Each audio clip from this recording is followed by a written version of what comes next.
Friends, welcome back to our channel. నేను ఈరోజు రాగి సంగటి చేస్తున్నాను. దీని రెసిపీ చెప్తున్నాను చూడండి ఫ్రెండ్స్.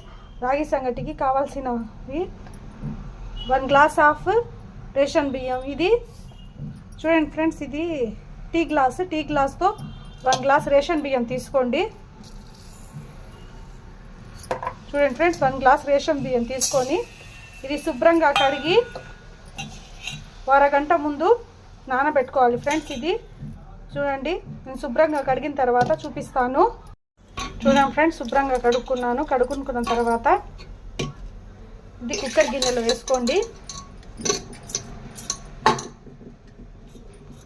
కుక్కర్లో వేసుకొని ఈ గ్లాస్తో ఏ గ్లాస్తో మేము బియ్యం తీసుకున్నామో ఆ గ్లాస్తో 10 గ్లాస్ ఆఫ్ వాటర్, కొంచెం ఎక్కువైనా చూసుకొని వేసుకోండి ఫ్రెండ్స్.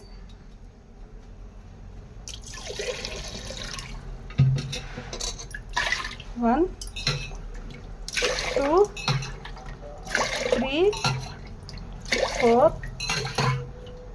5, 6, 7, 8,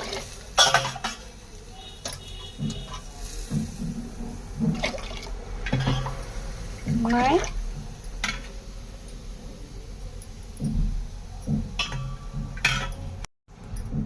10. చూడండి ఫ్రెండ్స్, 10 గ్లాస్ వాటర్ వేసాను. ఒక హాఫ్ అన్ అవర్ తర్వాత నానిన తర్వాత స్టవ్ మీద పెట్టుకొని ఒక 8 విజిల్స్ పెట్టుకుంటే మంట తక్కువ పెట్టుకోండి ఫ్రెండ్స్. కావాల్సి ఉంటే కొంచెం లైట్గా ఉప్పు వేసుకోండి, దీంట్లో సాల్ట్ కొంచెం లైట్గా సాల్ట్ వేసుకోండి ఫ్రెండ్స్. సాల్ట్ వేసుకొని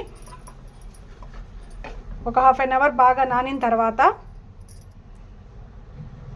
చూడండి, స్టవ్ మీద కుక్కర్ పెట్టి కుక్కర్ని మంట వెలిగించి మంట కొంచెం తక్కువగానే పెట్టుకోండి. ఎందుకంటే ఇందులో నుంచి వాటర్ మొత్తం వచ్చేస్తుంది. తక్కువగా పెట్టుకుంటే ఇది సిమ్లోనే ఉడకద్ది. 8-10 విజిల్స్ పెట్టుకోండి ఫ్రెండ్స్, మీరు చూసుకొని పెట్టుకోండి. ఇది విజిల్స్ వచ్చిన తర్వాత చూపిస్తాను నేను. ఇది రాగి సంగటి ఫ్రెండ్స్, ఇది చాలా బాగుంటుంది. ఫిష్ కర్రీలో కానీ చికెన్ కర్రీలో కానీ రాగి సంగటి సూపర్గా ఉంటుంది ఫ్రెండ్స్, హెల్తీ అండ్ టేస్టీ. చూడండి ఫ్రెండ్స్, విజిల్స్ వస్తున్నాయి. 10 విజిల్స్ 8 విజిల్స్ అన్నా 10 విజిల్స్ అన్నా చూసుకోండి మీరు, మీ కుక్కర్ని బట్టి ఉంటుంది. నేను 8 విజిల్స్కే హాఫ్ చేసేస్తున్నాను. 8 విజిల్స్ వచ్చిన తర్వాత మెత్తగా ఉడుకుంటుంది. ఉడికిన తర్వాత చూపిస్తాను ఫ్రెండ్స్ మీకు ఎలా ఉడికిందో.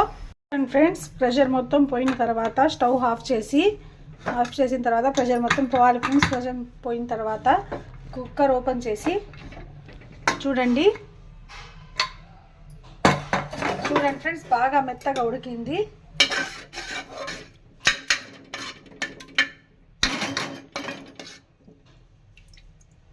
బాగా మెత్తగా ఉడికింది చూడండి ఫ్రెండ్స్. మళ్ళీ స్టవ్ ఆన్ చేసుకోండి.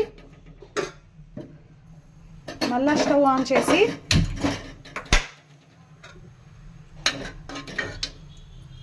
మేము ఏ గ్లాస్తో అయితే రైస్ వేసుకున్నామో ఆ గ్లాస్తో రాగి పిండి వేసుకోవాలా. చూడండి ఫ్రెండ్స్, మేము ఈ గ్లాస్తో 1 గ్లాస్ రైస్ వేసుకున్నాం, 10 గ్లాస్ వాటర్ వేసుకున్నాం. ఈ గ్లాస్తోనే 1 గ్లాస్ రాగి పిండి వేసుకోండి. కావాల్సి ఉంటే కొంచెం ఎక్కువ వేసుకోండి, చూసుకొని వేసుకోండి. 1 గ్లాస్ అన్నా వేసుకోవచ్చు, 1.5 గ్లాస్ అన్నా వేసుకోవచ్చు.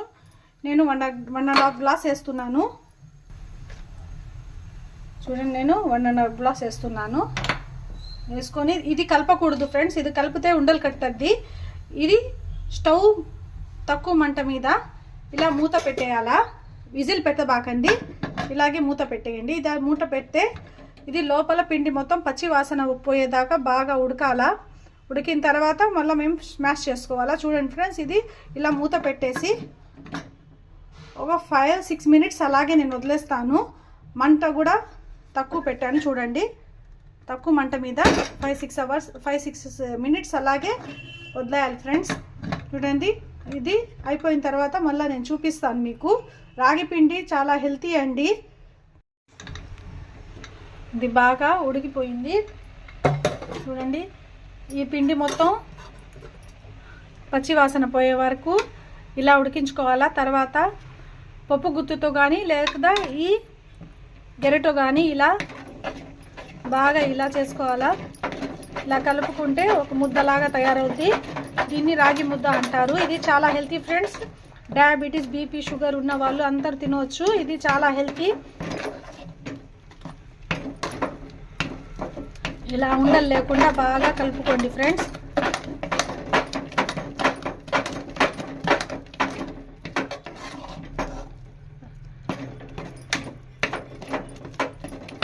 ఇలా గరిటెలోనే కలిపేస్తున్నాను నేను. చూడండి, మొత్తం పేస్ట్ లాగా అయిపోయింది. ఈ ఫిష్ కర్రీలో కానీ చికెన్ కర్రీలో దేంట్లో అయినా ఎమ్మి సూపర్గా ఉంటుంది ఫ్రెండ్స్. పప్పు చేసుకున్నా కానీ తినవచ్చు ఈ రాగి ముద్ద. హెల్తీ అండ్ టేస్టీ రెసిపీ ఇది.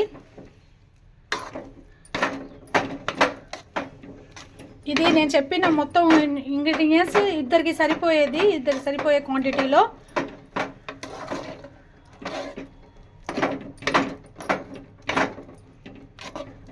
రాగి ముద్ద రెడీ. చూడండి ఇది. Please like, subscribe my channel friends.